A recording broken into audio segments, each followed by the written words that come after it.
We have been noting for some time that the Israeli embassy, particularly on social media, has embarked on what we can definitely classify as highly undiplomatic conduct. We've seen very disparaging remarks directed at our president, and we've raised these concerns with the Israeli embassy previously. An extraordinary step as Pretoria sent packing Israel's second-in-command in South Africa. The International Relations and Cooperation Department says this has been triggered by Ariel Seidman's conduct in the country. We had hoped that this conduct would end and we would see some change in behavior and maybe an adherence to the diplomatic protocols.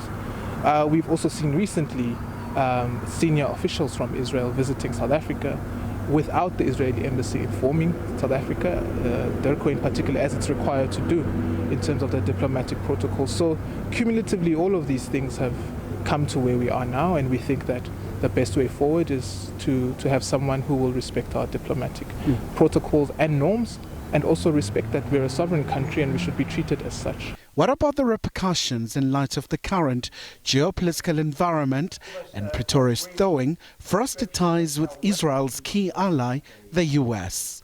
The bilateral relations that we have with other countries should not be instrumentalized or used in the geopolitical space.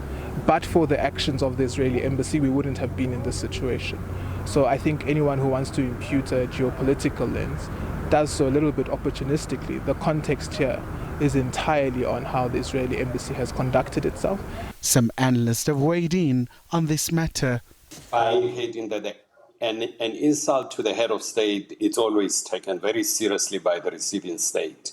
There's no excuse for any diplomat to insult his or her host. That's fundamental in the field of diplomatic practice.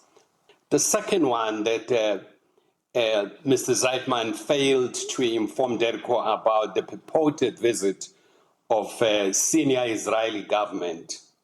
I don't know where did DIRCO get that in terms of the Vienna Convention. Unless they are confusing that with Article 10 of the Vienna Convention, that really spells out the movement of diplomats to the mission. That if there's a new person coming, you have to inform your host. If there's an old diplomat leaving, you have to do that. Those who are sympathizing with Israel say they are quite disappointed. We're shocked, we're deeply disappointed, and we're quite outraged, actually, at the fact that DIRCO has taken this momentous decision at a time when world events, and we are seeing world events occurring that are of such enormous significance. I give you for the example, as we speak, figures are that in Iran, more than 30,000 people, more than 30,000 Iranian citizens are being massacred by their own government.